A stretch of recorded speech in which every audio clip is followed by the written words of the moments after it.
அணுவை துளைத்து ஏழ்கடலை புகட்டி குறுகத் தரித்த குரல்.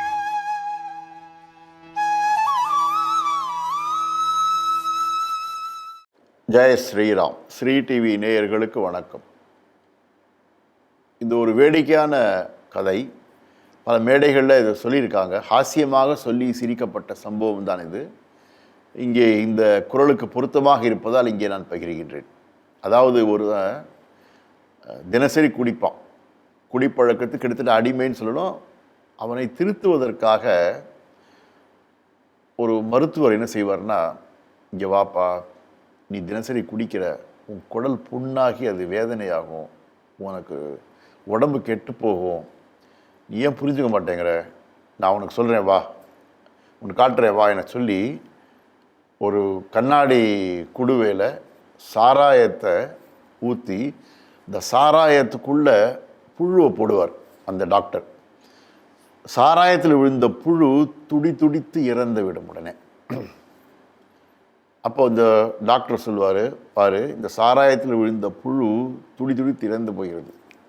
அப்போ நீ தினசரி சாராயம் குடிக்கிற, அப்போ உனக்கு குடலில் இருக்கின்ற செல்கள் எல்லாம் வாழ முடியாமல் அரிக்க பெற்று இறந்து விடுகின்றன. அப்போ தினம் நீ செத்துட்ருக்க, உன் குடலை அரிக்குது, இவ்வளோ கெடுதி பார்த்தியா, சின்ன புழு கண் முன்னால் தெரியுது இறந்தது, ஆனால் உனக்கு உள்ள குடல் அரித்து சாகிறது உனக்கு தெரியல, நீ உணராமல் இருக்கே, உனக்கு புரிய வைக்க தான் அவனை செஞ்சு காட்டினேன், இனிமேலாவது குடிக்காமல் இருப்பியா என்று அந்த டாக்டர் அவர் கேட்ட உடனே அந்த குடிமகன் அந்த கண்ணாடி குழுவை பார்த்துட்டே இருப்பா.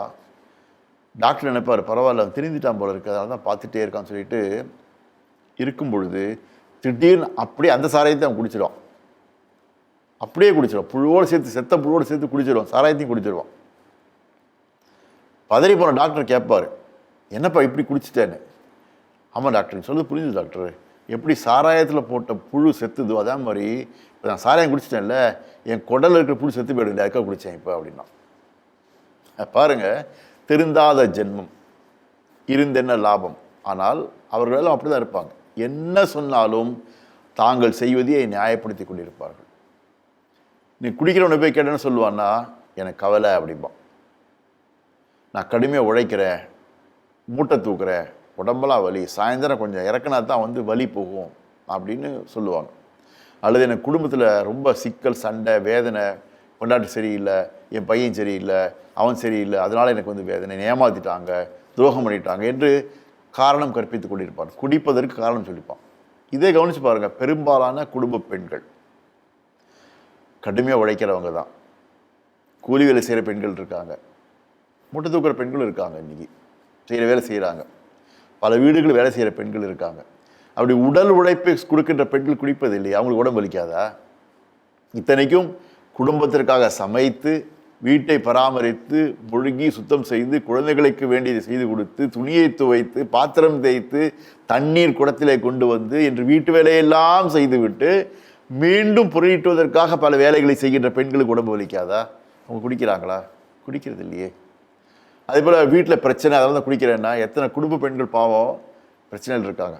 குடிமகனால் வருகின்ற பிரச்சனை, அந்த பெண்ணு குடிக்கலாமே, அவன் குடிக்கலாம், நானும் குடிக்க சொல்லலாம்ல, அவ்வளோ வேதனை இருக்கு, குடிக்கிறது இல்லையே.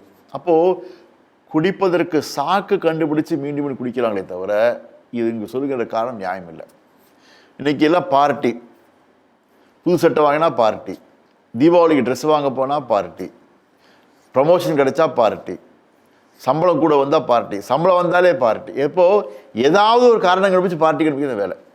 இன்றைக்கி மழை வந்தால் பார்ட்டி, மழை வரலையா பார்ட்டி என்று குடிமகன்கள் ஏதேனும் காரணம் கண்டுபிடித்து குடித்து கொண்டே இருப்பார்கள். ஏன் குடிக்கிறேன்னு தெரியல, அது தெரிஞ்சுக்க தான் குடிக்க போகிறேன்னு சொல்கிறான் ஒருத்தன். ஏன்னா அது டெய்லி குடிக்கிறேன்னா, ஏன் குடிக்கிறேன்னு தெரியல, அது ஏன் குடிக்க தெரிஞ்சுக்க தான் குடிக்க போகிறேன் அப்படிங்கிறான். இப்படி என்ன சொன்னாலும் திருந்தாதவர்களுக்கு வள்ளுவர் மிக அழகான ஒரு உண்மையோடு விளக்குகின்றார். வாருங்கள், அது என்ன குறள் என்று நாம் பார்க்கலாம். களித்தானை காரணம் காட்டுதல், கீழ்நீர் குளித்தானை தீர்த்துரியற்று என்று கல்லுண்ணாமை அதிகாரத்தின் 929வது குறளிலே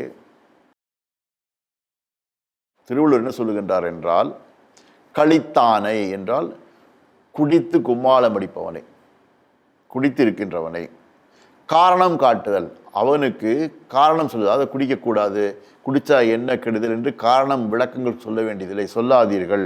அவனுக்கு அறிவுரை கூறாதீர்கள். அவனுக்கு அறிவுரை கூறுவது என்பது குடியிலே மூழ்கியிருப்பவனுக்கு, குடிப்பழக்கத்தை அடிமையானவனுக்கு குடிக்கக்கூடாது என்று அறிவுரை சொல்வது எப்படின்னு சொன்னால், கீழ்நீர் குளித்தானை என்றால் ஆழமான நீரிலே இறங்கி குளித்து கொண்டிருப்பவனை தேடுவதற்கு தீர்த்துரி அற்று, கையில் ஒரு தீப்பந்தம் எடுத்துக்கிட்டு தண்ணிக்குள்ள மூழ்கி தேடுறது போல அப்படிங்கிறார். என்ன அர்த்தம்னா, நெருப்பு பந்தத்தை நீருக்குள் மூழ்கினா அணைஞ்சு போயிடும், அப்போ அது வெளிச்சம் கிடைக்காது. அப்போ வெளிச்சம் மேலும் எப்படி தேட முடியும்? அப்போ நீருக்குள் மூழ்கியவனை தேடுவதற்கு தண்ணீர் பந்தத்தை எடுத்துக்கொண்டு தீப்பந்தத்தை எடுத்துக்கொண்டு மூழ்குவது போல எப்படி பயனற்றதோ அதே போலத்தான் குடித்து அதிலே மூழ்கி இருப்பவனை திருத்துவதற்காக நீங்கள் அவனுக்கு அறிவுரை சொல்வது பயனற்றது, ஆக விட்டு விடுங்கன்னு சொல்லுகின்றான். அப்போ எவ்வளோ வேதனை சொல்லியிருப்பார் பாருங்க. எவ்வளோ முறை பாடுபட்டு திருந்தாத ஜென்மம்ப்பா, இது நேரம் செலவழித்து நமக்கு வீண் என சொல்லி வருத்தப்படுகின்றார். அப்படிப்பட்ட நிலைக்கு போயிடக்கூடாது என்பதற்காக சொல்லுகின்றார். அப்போது குடியிலே மூழ்கியவனுக்கு நாம் அறிவுரை சொன்னால் வீணான நேரம். தயவு செய்து அப்படிப்பட்டவர்களை விட்டு விலகி இருங்கள் என்பதை சொல்லுகின்றார். அப்படித்தான் நம்முடைய சூழலில் யாரேனும் இருந்தால், ஒருவேளை அவர்களுக்கு அந்த ஆல்கஹாலிக் அனாமிக்ஸ் சொல்லுகின்றார் இல்லையா, அனானிவஸை சொல்லுகின்றார், அதற்கு இந்த ரீஹாபிலிட்டேஷன் சென்டருக்கு அனுப்புங்கள், தினம் அல்லது மருத்துவரிடம் அழைத்து செல்லுங்கள். அன்றி அவர்களுக்கு புத்திமதி சொல்லிக்கொண்டு உங்கள் நேரத்தை வீணடிக்காதீர்கள் வள்ளுவர் சொல்கின்றார். அவ்வகையிலே நாம் குடிப்பழக்கம் உள்ளவர்களை விட்டு விலகி இருப்போம். அப்படி அவர் குடித்து கொண்டிருந்தால் கூட அவர்களுக்கு அறிவுரை சொல்லாமல் நீங்கள் உங்கள் வேலையை பாருங்கள் என்று வள்ளுவர் சொல்கின்றார். அவ்வகையிலே நாம் நம் வாழ்க்கையை சீராக நடத்தி நாட்டை உயர்த்துவோம். தெய்வ புலவர் திருவடி போற்றி. ஜெய்ஹிந்த்.